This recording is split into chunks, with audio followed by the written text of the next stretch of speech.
What's up, guys and gals? Welcome back to the Nerd Castle. Today in the world of indie games, we're going to be taking a look at the release client. The actual early access release for Beneath Oresa. Beneath Oresa, if you haven't seen it before, we covered it probably, I don't know. I think we covered it, about 7 or 8 months ago, I guess. And this is a game that is set in a medieval fantasy post-apocalypse where the Golden Age has ended. All of the gods have abandoned humanity. There's no one left. There are no more gods. And the world is falling apart. And so anyways, it is divided up into kind of like these Dune-style noble houses that send people down into the ruins of the old world beneath the sky cities in order to scavenge technology, destroy goblins, and kill monsters in order to come back and basically try to preserve themselves a little while longer. Today we're going to be taking a look at the game for about, I'd say, let's call it 25 minutes to see if it's something you wanted to add to your wish list or otherwise pass on. If after watching this you wanted to play the game for yourself, I will absolutely have a link for you down below in the description. And then on top of that, you will also be able to take a look down there to find a link to my Discord and my Twitch stream where I hang out in my off time. And so anyways, Beneath Oresa, as you can tell, this is a very, very cinematic game, and of course, it is a card game roguelike. However, I'm very, very specific in calling it a roguelike because, in fact, the common definitions for right now don't actually, I guess they're fairly literal. This is a game where as far as I've seen, there's no meta progression, so I've spent about 3 hours playing the game and kind of chugging my way through. I've played like every combination of classes that exists in the game as of right now, and nothing unlocks. No matter how far you get on into the game, nothing really new seems to unlock for your character. So this is in fact a true roguelike, where each time you take a run on into the game, take a swipe at it and just kind of hope for the best.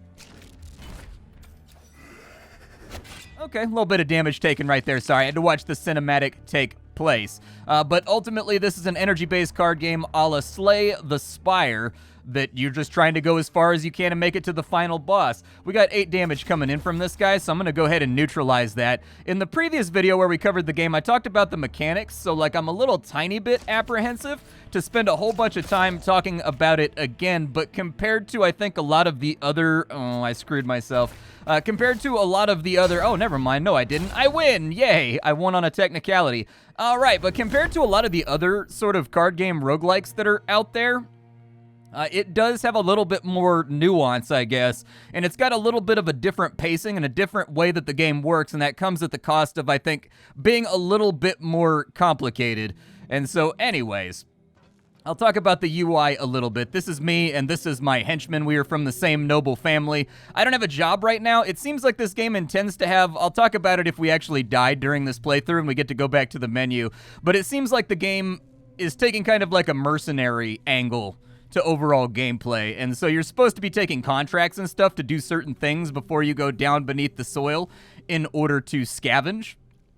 But ultimately, I need to remove a card here because we just got a better attack. I'll go ahead and replace that one. And then we get an Antiquorum as well, which is basically an Antiquorum is an antique. It's a relic, all right? It's a passive thing that makes you stronger and makes you more better. We got the Mechanical Retribution. The first time you're wounded in a fight, a random foe takes 25 non-lethal damage. Wow, that's actually pretty spicy.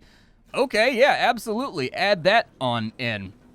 But the contract system doesn't seem to be in the game yet in this bid for early access, and so unfortunately I can't really comment on it. I do think it's a really, really appealing idea if done properly, and so I'm looking forward to seeing what that looks like as they get it implemented. It is on the roadmap before the game released, which it'll come out on the day that this video goes live.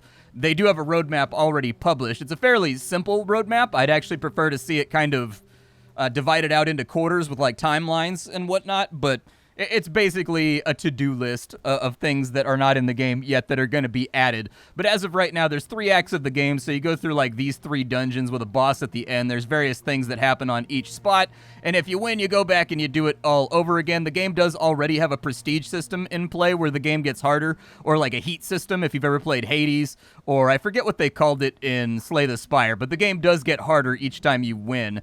I'm going to increase my companionship by 1, so your homeboy, he doesn't actually do anything in combat. What he actually does is as you level up your companionship by choosing to give up other benefits, you get passives from him just being in your party. And so we'll go ahead and we'll get 2 might whenever we're in an incursion fight. On the little track map at the bottom, fights are breaches, incursions, bosses, elevators, and some other things. In incursion fights, we get +2 damage, basically. We can get biting parry. We kind of already have. What's the difference between biting parry and the parry that we already have? Because I don't want to, like, replace it with something that we already have. Let's see here. Oh, I'm upgrading a card. That's what's happening here. I'm focusing too much on talking.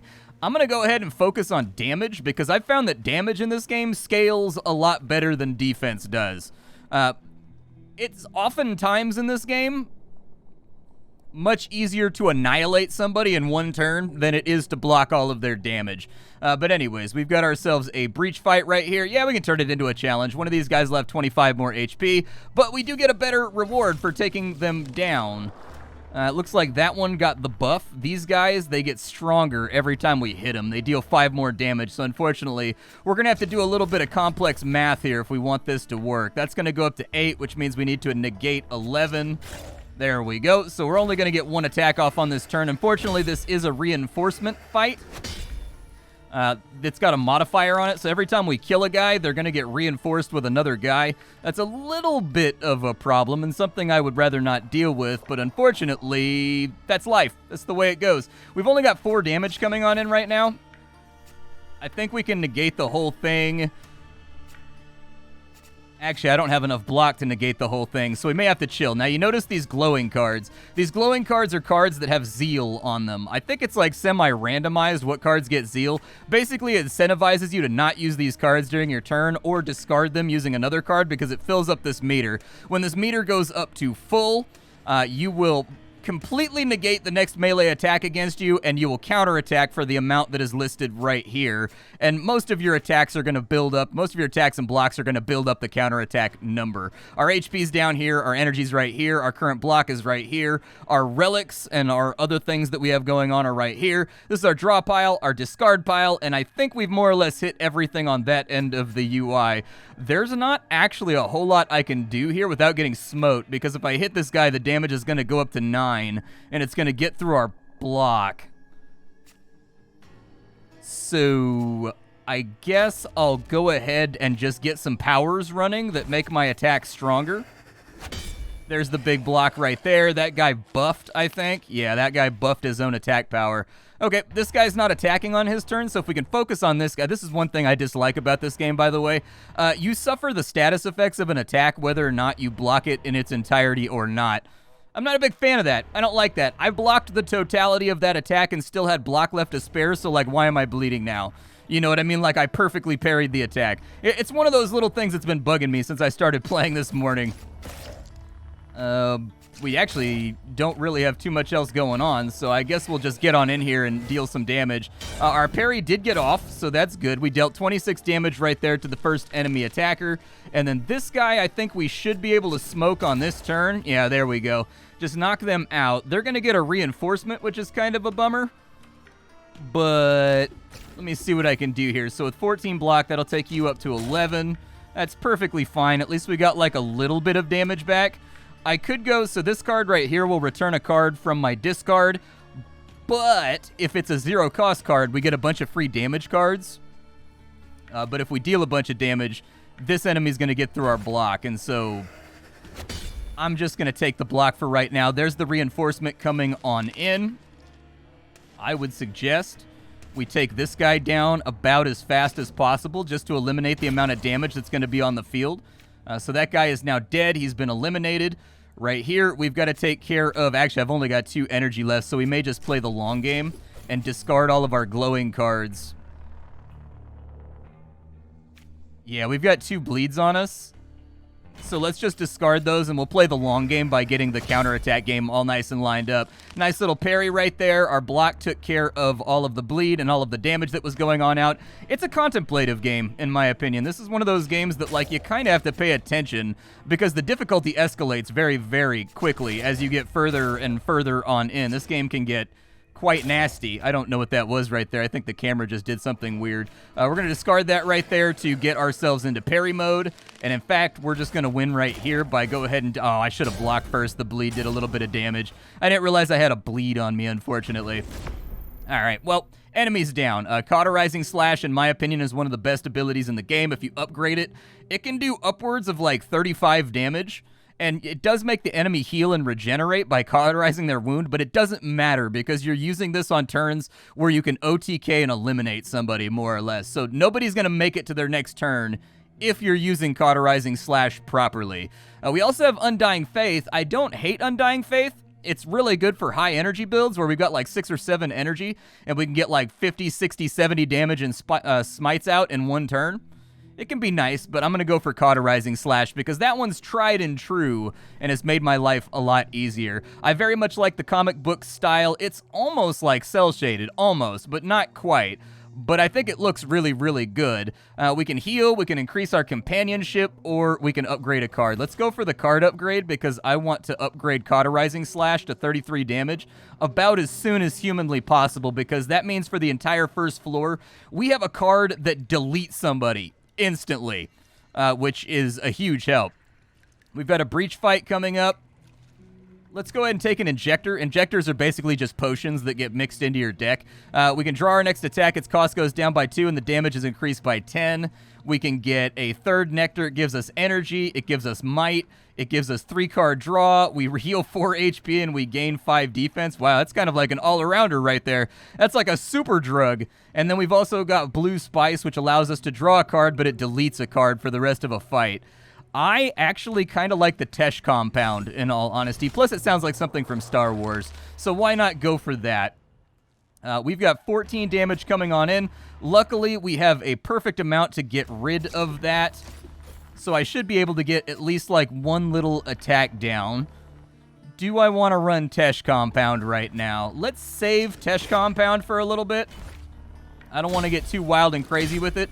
2 big blocks right there. Looks good to me. We caught a stun, unfortunately. Like I said, I really don't like the system where you still get the status effect whether or not the attack deals damage. It just kind of bugs me. We got 27 damage coming out this turn. Brutal. I think we're going to take a big, nasty hit no matter what we do here. I think there's literally no way around that. So I think we should focus on slaying somebody.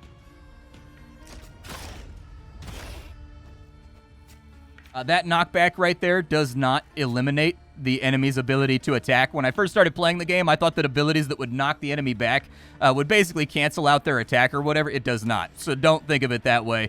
The game uses basically a designation for enemies like near and far.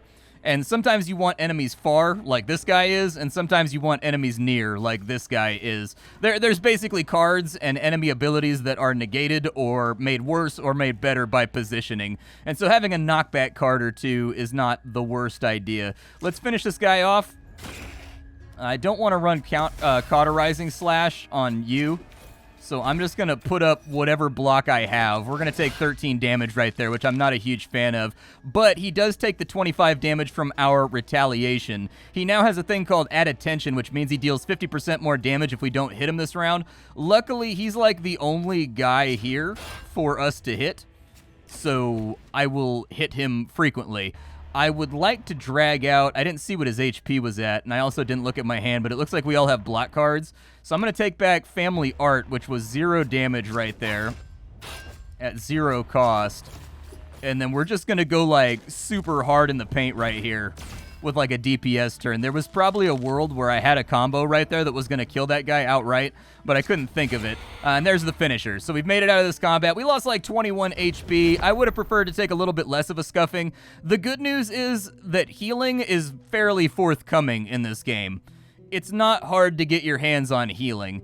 So let's see here. I'll probably go with Postpone Silence. That's a bigger, heavier block. And then with the bigger, heavier block, it'll allow me to remove. Yeah, exactly. That's what I was looking at right there. It'll allow me to remove one of my other default blocks because that one's just like flatly better.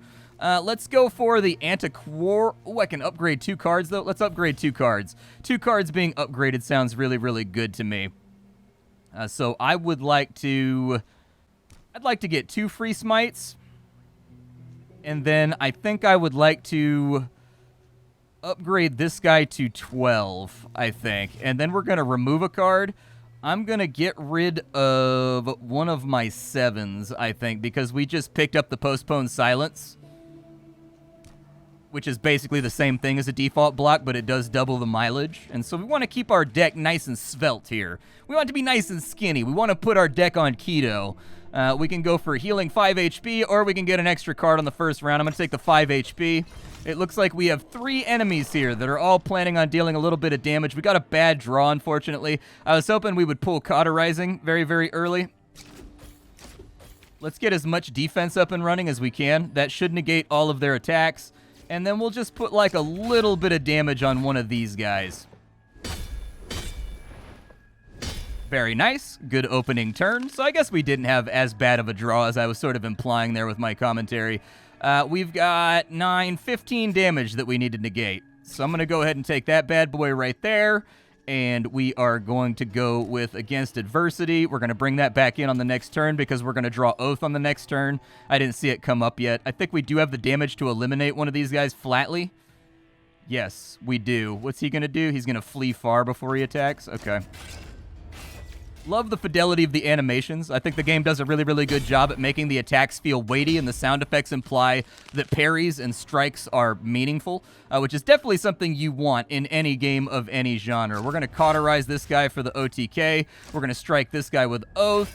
Against Adversity is going to bring in Oath, and then I guess I could have just brought back Cauterize. But this is more cinematic and awesome because I get to do like a really, really cool two-handed Zweihander-like combo. All right, so we've got Renewed Vigor.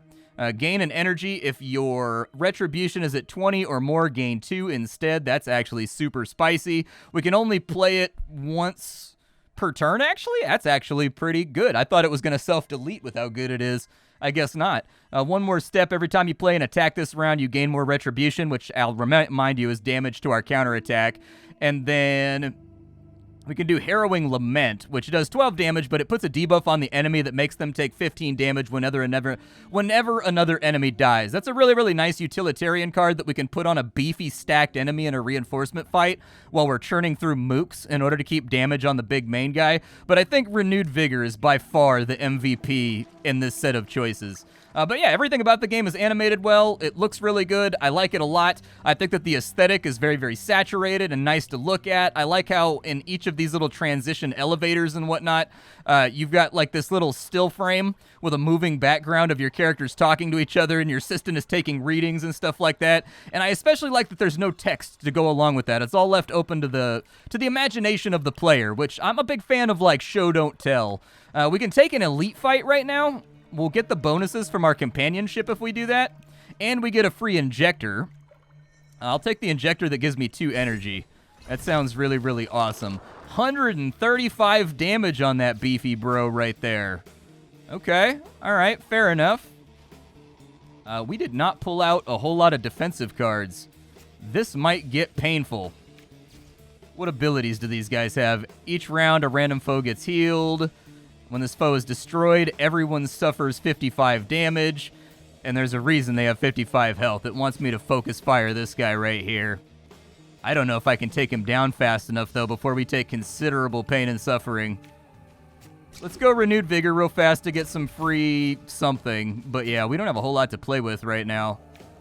I think we may be better off in just, like, smoking one of these cats on turn 1.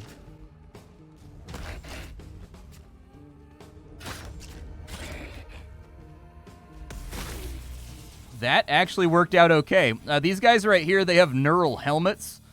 Basically, everybody with a neural helmet on takes damage whenever you kill somebody with a neural helmet because their brains are linked and they're all kind of acting as one. We're going to get hurt right here. Ow, 12 damage. I hated it. Oh, that guy took 25 damage. Why did he take 25 damage? Adds 1 neural assault to the draw pile if you attack him this turn. Well, spoiler alert, I'm definitely going to attack you this turn. But I'm going to kill your little homeboy first. All right, so he's dead. We are going to go ahead and just throw up a biting parry. We don't have anything with Zeal on it right now, which is kind of a bummer.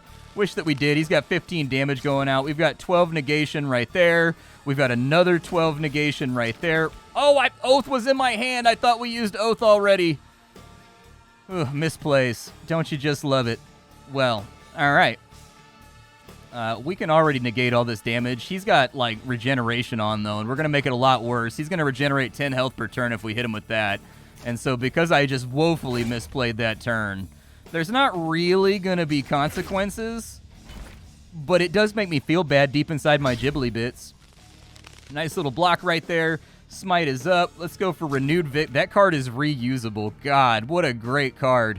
What an absolutely fabtabulous card. We've got 33 damage on the grid right now, which is not going to be enough to bail us out of this situation. So let's just go all in. I do love the way, it's a subtle thing, but I very much love the way that the cards queue up. Like, you can click them in rapid succession, and then the character follows up with a combo, even though there's a delay. Just a beautiful thing. I think one thing we're going to have to focus on with this build right now is I think we're definitely going to have to get some more draw power. Like, we're going to need to have more cards in hand to eliminate the possibility of purely offensive or purely defensive turns. Ideally, we'd like that to be a little bit of a mix. We've got a Ring of Belligerence when the fight starts. A random attack in your deck deals 20 extra damage until you play it. I like that. Each time you play an attack, it gains 2 damage. I also like that. Is that for only the fight, though, or is that for, like, the remainder of the game? The first time you attack a foe, each fight gain 2 might and 2 frailness. Each foe gains 2 frailness when this foe dies. I'm going to go for the 1 big slug attack. Because if we can get that to land on Cauterize, whoo, bubba. Over here, we are going to have to use this regrouping tile right here to heal ourselves, I think. I don't think there's any other way around it. I'd like my HP to be in a little bit better of a position before we go any further on in. And then I guess I'll heal 10 right here. I guess I'll heal 10 right there. I wish we had an opportunity to pick up an Antiquorum or something.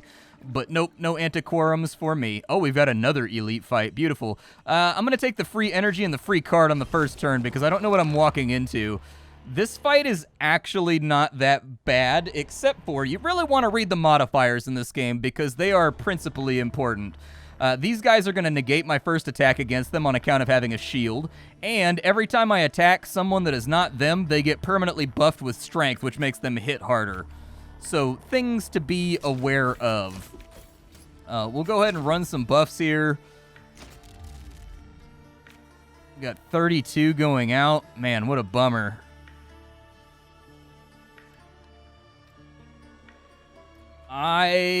This is a reinforcement fight too. His attack is an AoE. It's going to hit all of his friends. And so I'm kind of tempted to just stay here. Because if I close the gap with him, he's just going to run away and do what he's going to do anyways.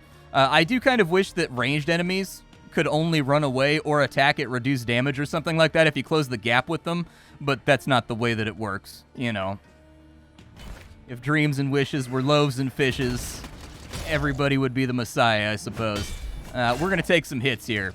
But 21 damage went out right there, which is absolutely beautiful. I need to line up something on this guy, and in fact, we have it. Yes, indeed, we do. 35 right there. I wish we had a freebie over here, but we don't. All right. Go ahead and light him up real quick. Either way, I'm taking damage. So the choice is between 10 damage and 7 damage. Or, yeah, 8 damage. So I'm just going to take the 8 right there. And there's the reinforcements. When reinforcements spawn, they do get to act on the turn that they spawn. I also feel like that's a little bit punishing. I feel like they should have a cooldown turn, a la Magic the Gathering, where they've got to just, like, stand there for a turn, basically, because they come in locked and loaded and ready to hit you, basically, which can definitely be a big problem. This guy over here is ready to get one-shotted, so let us one-shot him. Don't worry, he's not a very nice guy, and he deserves it. We can also take down this cat over here. Very nice, and then we can negate most of his damage. I'm going to keep holding on to my Panacea. 1 damage is fine. I don't mind 1 damage. That's good. Let's see. Oh, we didn't get respawns. Nice. So apparently it was only 2 respawns on this one. I have 10 damage to negate.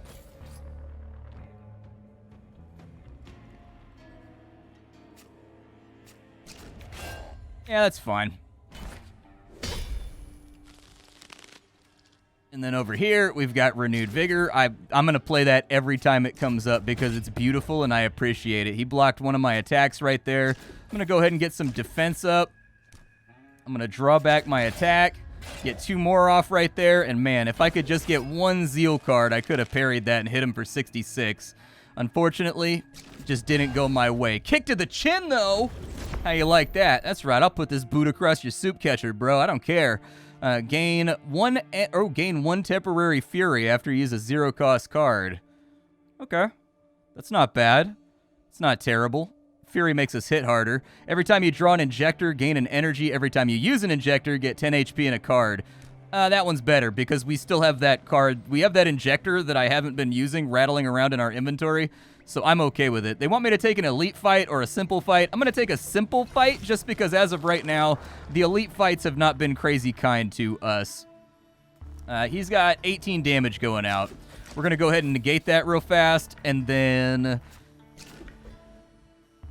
yeah, we can go with a cauterized hit, and that bad boy right there, he's going to flee before he attacks me. That's fine. Big blocks right there, looks good.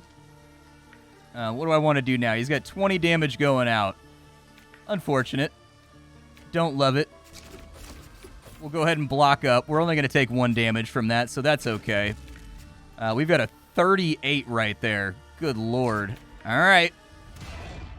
Big old 38 damage smite right there. And then we're discarding that, which will fill up our meter for our counterattack, which honestly, with this build, we haven't really been using that much. Some builds, you use this meter a lot more than other builds, and certain characters seem to focus on it. Like, there's 3 characters in the game right now. They're all from the same family. They all have roughly the same deck with a few things moved around at the beginning, but the overall pool of what they can build their deck from is effectively the same. True Penitent. If you destroy the target this round, every foe near them takes 15 damage. It's pretty spicy. I'll try it. I would like the ability to skip cards. This game does not have that, which forces you to really, like, remove cards sort of obsessively. Otherwise, you're going to fail. That might be a design intent from that. Increase the damage of a card. Upgrade 1 out of 6 cards. I need to remove a card, though. We got an unrivaled card. Every 7 non-smite attacks you play, gain 2 smites. Not bad. I don't love it. I don't hate it. We did just pick up that bad boy right there, which means I think we can get rid of a family art, and then we heal 10 HP. So things are looking all right now. I'm fairly happy with what we've got going on. I am going to... let's upgrade a card, I guess. I'm not too worried about this guy's companionship. So we can do a 30 damage AoE off that one right there. Or we can make it so every 5 we get 2 free smites. I think the 30 damage off this one is hard to ignore if we use it as a finisher. And so I'd like to play around with that and just kind of see what happens. Oof. Okay. 50% more damage if not hit. Yeah, that's an opener. I'm not gonna lie.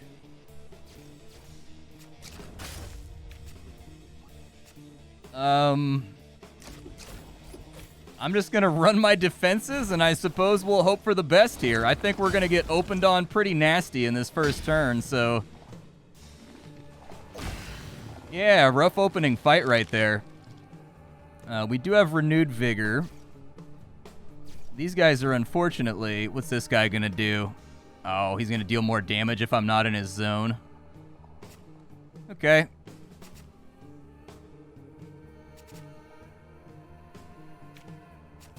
We'll run Renewed Vigor, sure.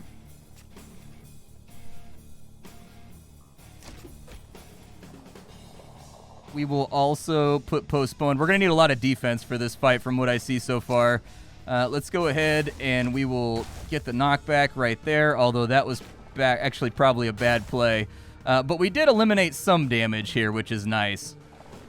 But I need someone to die, and I need them to die like right now. Yeah, this fight is getting a little costly.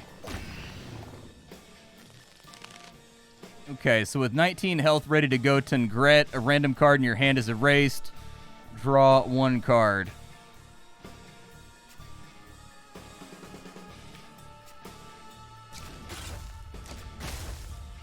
I have an option right there. I have absolutely no defensive cards.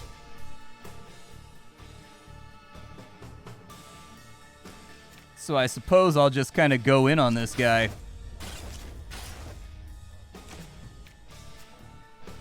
No, I mean, we pulled a defensive card. It's better than nothing. Honestly, 4 was a lot less than I thought I was going to take there. A random foe gains might. Draw 2 cards. Okay. Let's get Renewed Vigor going.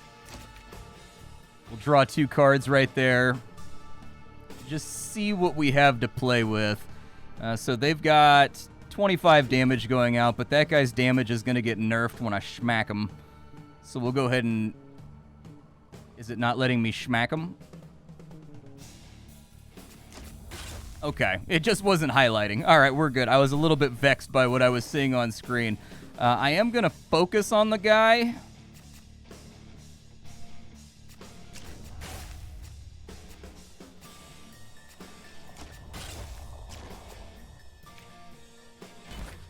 Yeah, drawing is definitely our weakness right now with this current build. That's absolutely, positively where we're at. But yeah, having spent like 3 hours with the game, I do have some thoughts about it, so I'll try to compress those here at the end of the video. But anyways, before I do that, I did want to show off the menus a little bit real fast, because I've been trying to like move things around in the videos. But yeah, when you make a new game over here, basically this is where the missions are going to be. You get like...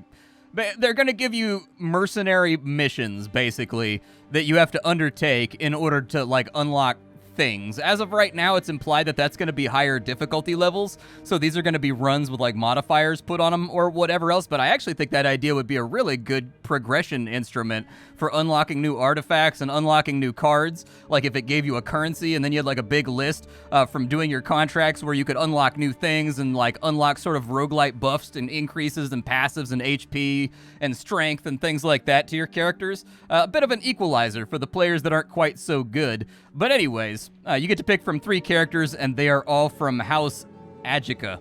Defarity, I guess. These are the 3 characters. Any one of them can be your main guy you're playing as, and then any one of them can be the secondary guy that's providing you with passives along the way. From what I've seen so far, she seems to be really, really good for, like, my playstyle, where you want to DPS somebody down super hard. I didn't take her because I wanted to show you guys new stuff, and we had her the last time we played through. This guy, I can't quite wrap my head around, but as a secondary, he's really good if you're planning on doing a lot of elites. But his main thing, I haven't really been able to... I haven't really been able to get a handle on what he does. And then this guy over here is basically like your all-arounder. He fits in great primary, secondary. He's just a nice addition. But anyways, on to my thoughts. So by and large, everything mechanical, and I think UI-related is in a decent spot with Before Oresa. The mechanics of the game, they come through fast. There's going to be like a brief, sharp learning curve, like right at the beginning for people that really have Slay the Spire on their brain, or other card games that they play a lot, but you'll figure out pretty quickly that Beneath Oresa functions very similarly, with the exception of really having to consider what cards you want to hold for the discard phase at the end of the turn to maximize your counterattack meter. Like, sometimes, it took me a bit to latch onto this, but sometimes it's way more optimal to hold off on getting 7 armor if the card is glowing, and take 2 damage, because if you hold onto that till the end of the turn, you would have discarded it anyways, which would have completely negated the next attack and retaliated for in the realm of 100 damage. And so the implementation of that mechanic and learning to factor the counter meter into your overall strategy and check the enemy abilities that you're up against, you'll be off to the races. But really, I think folding the counter meter into the Slay the Spire style gameplay is going to be the big thing that you've got to figure out. I do think that there are little areas for balancing and improvement when it comes to enemy escalation and as the game gets longer. as you get deeper on into it. Offensive cards, to me in general, seem to grow and upgrade better than defensive cards, and so I started getting really, really aggressive with the game after playing for 3 or 4 hours, because eliminating enemies to me started to feel like I came out a lot better at the end than if I tried to negate and block all of their damage, because the block cards just didn't get as good as the offense cards got as you were playing the game. But by and large, I think that little balance things are to be expected in an early access title. It's not in 1.0 peak form right now, and so hopefully those things will be smoothed out towards the end of its journey. All the characters sharing a similar set of cards I think is going to put some people off, especially if you're used to Slay the Spire, Knock on the Coffin Lid, all those kinds of games where every character has their own distinct set of cards, card backgrounds, artwork to ogle at, and honestly, I do think that it limited the game a little bit in terms of replayability. It's going to need a lot more cards, characters, fight modifiers, enemy variety, if it wants to stand the test of time, because this is a very contentious part of the gaming industry, where people have very limited attention for these card games, and there are a lot of them, so you're really, really up against huge competition here. I think that enemies are probably the smallest offender there as far as variety goes. There are a fair few of them, but after 3 or 4 hours of playing the game, I'm not seeing new undiscovered cards quite as frequently, so more is always better in all respects. I think the way that the game looks is fantastic. I have no issues there. The quasi-cel-shaded characters, they feel good, they look good, they sound good to play. The backgrounds and the general scene settings for where you're fighting the enemies all look great. The enemies look and also behave in a threatening way, and if you don't pay attention, you will get cinnamon toast trashed every single run very, very early. Like, you're gonna have to ply yourself with this game. The soundtrack is also very, very good. It's got kind of like a murky synthwave that I think fits in well with the cyber medieval doomed future sewers. I can't comment too much on the contract system because I don't know if it's like not in or I haven't gotten to it yet. As I understand it, the contracts unlock higher heat levels when you go through runs that introduce complications as a result of the contract or something, and then you unlock like a new heat level after you've already beaten the game.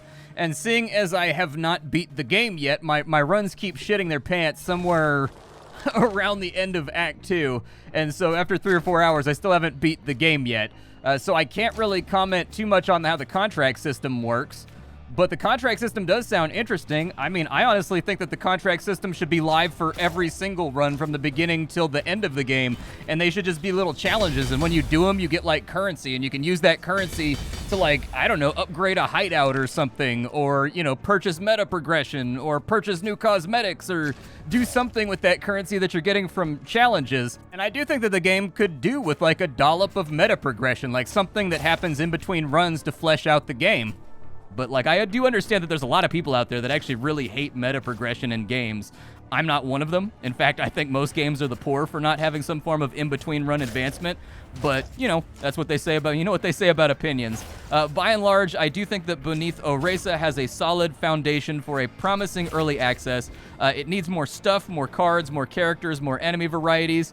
It's hard to speculate on the advancement system with the contracts since that's entirely missing from the game.